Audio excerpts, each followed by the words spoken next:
So magandang hapon po sa inyong lahat mga kaibigan Luzon, Visayas at Mindanao at kahit iba't bang panig ng daigdig.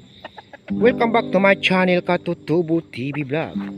So nandito po tayo ngayon mga kaibigan sa ating manukan or sa ating mga alagang nukis. So katapos lang po natin mga kaibigan nagpatuka. So medyo masukal-sukal na ulit dahil nga nag-ulan na ho dito sa amin. So nagtubuan na rin po yung mga damo mga kaibigan, pero hindi po yan ang ating topic. So nandito na naman po tayo mga kaibigan sa puno ng sili. Ayan, makita nyo ang ating puno ng sili ay marami na pong mga panibagong suloy or talbos. Ayan, so dito po tayo sa kanila. Mayroon po tayong bagong ipapakita or bagong i-share sa inyo mga kaibigan patungkol ito sa kanilang dahon at bunga na kambal mga kaibigan. Pero bago yan, disclaimer, this video is for entertainment purposes only. So tara naman kaibigan, uumpisahan na natin dahil maggagabi na naman mga kaibigan. Ayan, so dito muna tayo mga kaibigan sa bunga. Sana ba yung nasili po natin yun eh. Ayan, ito po mga kaibigan oh. So mayroon pa po siyang kambal na bunga na sili mga kaibigan na naiwan. Ayan, so siya na lang po ito mga kaibigan, isa na lang. So ito ay natuyo na sa kanyang puno. So sa una kong mga video mayroon po tayo dito mga kambal medyo madami-dami, pero sila lang po yung naiwan. Pero meron pa po akong papakita sa inyo mga kaibigan na kakaiba. So nakakita na ba kayo mga kaibigan ng dahon ng sili na kambal? Ako ngayon lang mga kaibigan nakakita ata. Ay, makita nyo yan po siya oh. Yan, ilayin natin ang camera. Yan po siya. So kambal po siya na dahon mga kaibigan, pero talbos pa po ito. Hindi ko naman ito pinunit Yan po siya.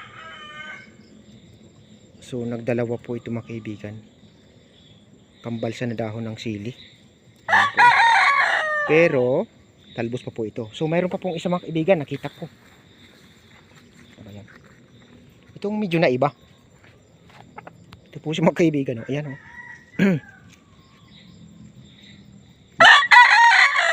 Ayan po siya. Magkasabay po sila mga kaibigan galing sa ilalim para makita natin. Balik rin. Ayan po. Ayan po siya mga kaibigan. So magkasama sila. So kambal po ito na dahon mga kaibigan. So ngayon lang po ako nakakita yata ng kambal mga kaibigan na dahon. Kasi sa una ko mga vlog mga kaibigan, kung makita nyo, puro lang po mga bunga. Ngayon parang nag-upgrade nag-upgrade ng kaunti, naging dahon naman. So baka sabihin ay, so bibigyan kita ng ng naiba-iba naman, dahon naman na kambal na sili mga kaibigan. So thank you. Mayroon tayong nakita ulit na panibago. So masipag ko ito mga kaibigan, maiba tayo parang masipag ito magbigay ng magpakita ba ng mga kakaiba ba, o baka naman nagkataon lang mga kaibigan. Kasi doon sa baba mga kaibigan, pag ako pinapakuha ng mga talbos, wala naman po akong makitang dahon na kambal mga kaibigan. Pero dito mga kaibigan sa taas, dito sa taas ng aking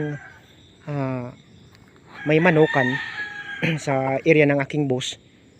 So mayroon po akong nakita. So ito ang medyo masipag-sipag siya mga kaibigan Ayan. So kakaiba siya Magaling siya magbigay ng ng mga kakaibang nakikita Tingnan natin kung ano pang kanyang sunod na ipapakita mga kaibigan.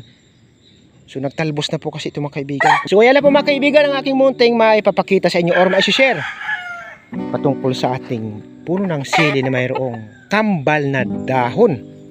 Yung isa galing sa ilalim magkasama yung kanilang pinakatangkay.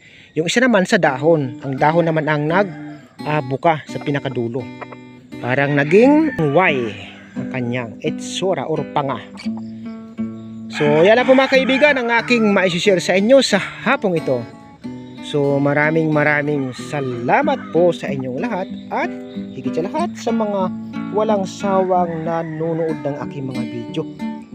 So kung nagustuhan po ninyo mga kaibigan ng aking video, huwag po ninyong kalimutang mag-like, mag-share at higit sa lahat mag-subscribe para lagi pa rin po kayong updated sa mga susunod kong video na i-upload. God bless us all. Bye-bye.